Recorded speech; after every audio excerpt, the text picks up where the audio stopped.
My name is Whitney Mwangi. I am the founder of the Storybook Enterprise and a health advocacy and communication specialist.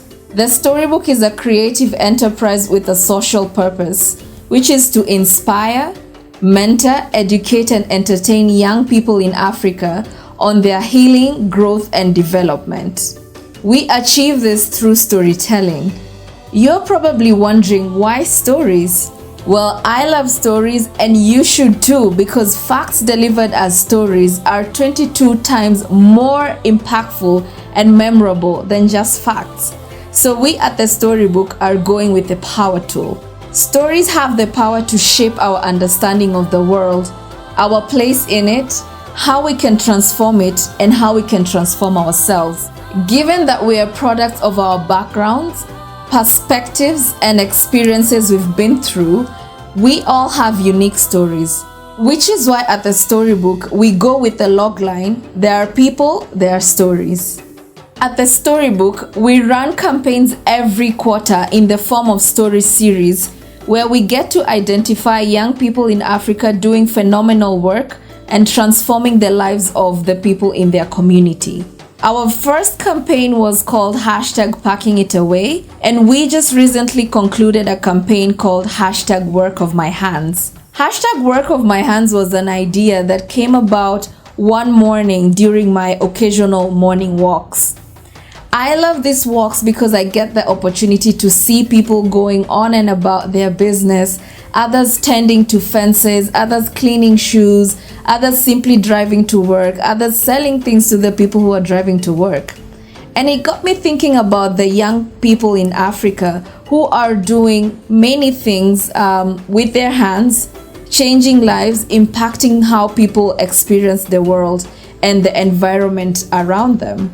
Late 2020, I had the opportunity to work with the Africa Center for Control and Disease Prevention, Africa CDC, where I was reviewing innovations by young people in Africa regarding the COVID-19 response.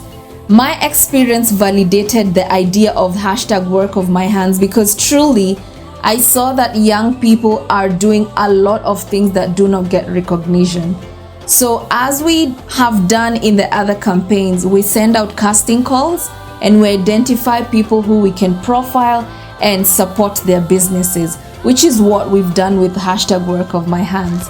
You will have the opportunity to hear from and embrace and understand the experience and the journey of young people who we have profiled under this campaign, and I hope that you will interact and support their businesses as well.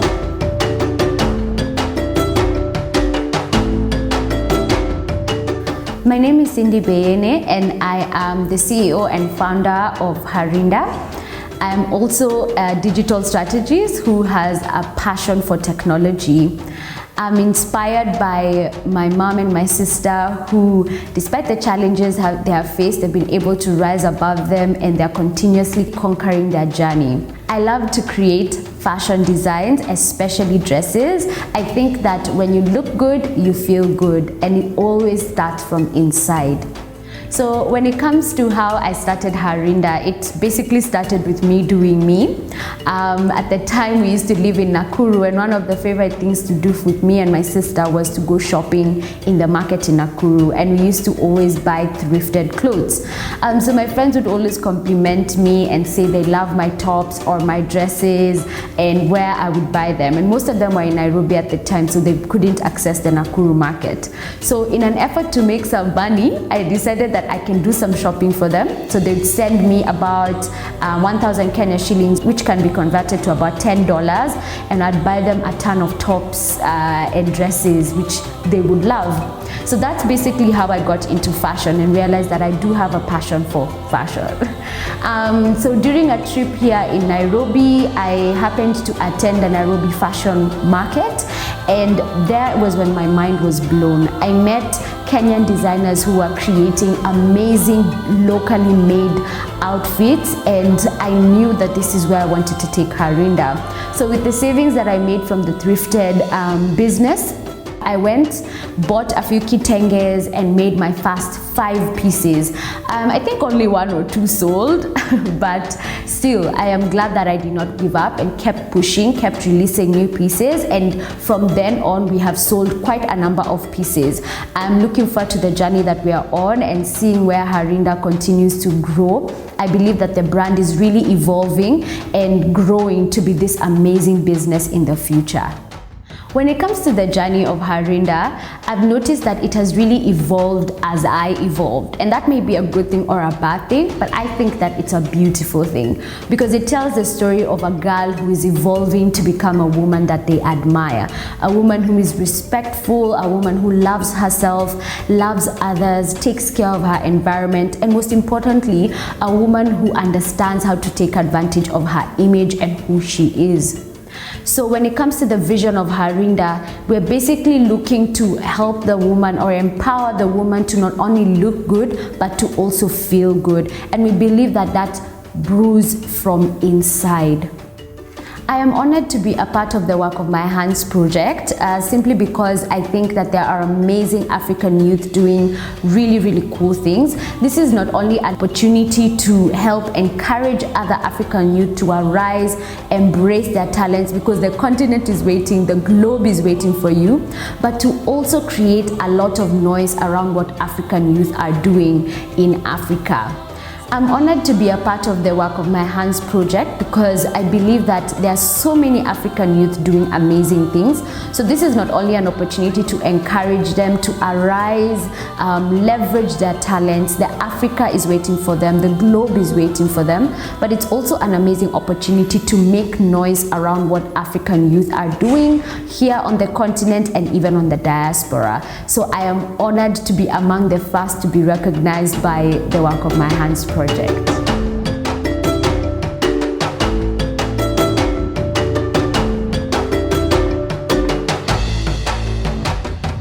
Hi, my name is Radiat Afwork and I am the founder and CEO of Curl Love, an all-natural hair care line based right here in Ethiopia.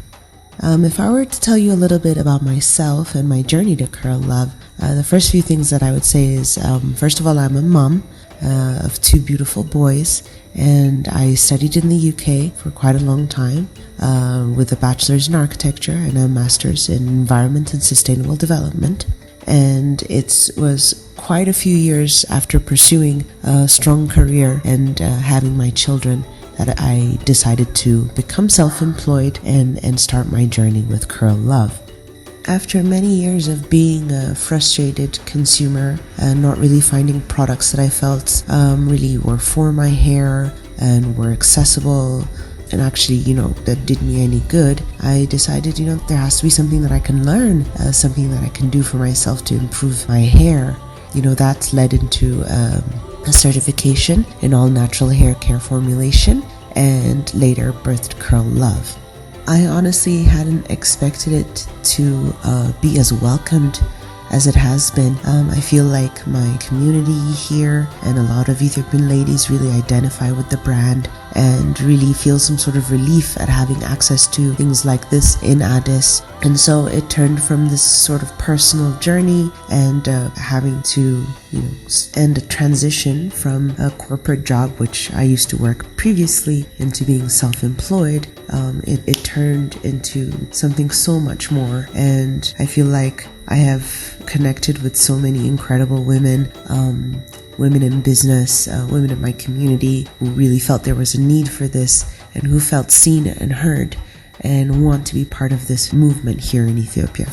Behind the vision of Curl Love is an interesting one because for me, like I said previously, of course it was about having to find the actual products that I wanted that was catered to my hair specifically, and realizing that I could not be the only person frustrated with not being able to have access to these things locally. It started off with that, and then later for me it's become very much about having to appreciate our natural hair, having to feel less shame about having to wear our natural hair in professional environments, even with each other, having to appreciate our natural hair more and having to come back to kind of our heritage and really being able to enjoy what we have, because it seems almost that understanding of beauty has evolved so much from our natural hair that it's causing sort of stress and causing women to question their self-image, their self-worth. So we're not trying to shame anybody for not wearing their natural hair. We're just trying to say, hey, there's nothing wrong with you. We support you. Your hair is amazing and you can wear it however you like, because the important thing is to love ourselves and each other in our community. What's been amazing for me in participating in work of my hands is that, first of all, just having to have our story out there and for it to be relevant, not just, in Ethiopia, but in other African countries. This is amazing. I love that we've been able to grow past our community, and our story and our products are out there reaching others. And I hope that it will help us access other beautiful communities of Black women and Black business women so that we can learn more from each other and really just create a global movement of self-love, and particularly of loving our natural hair.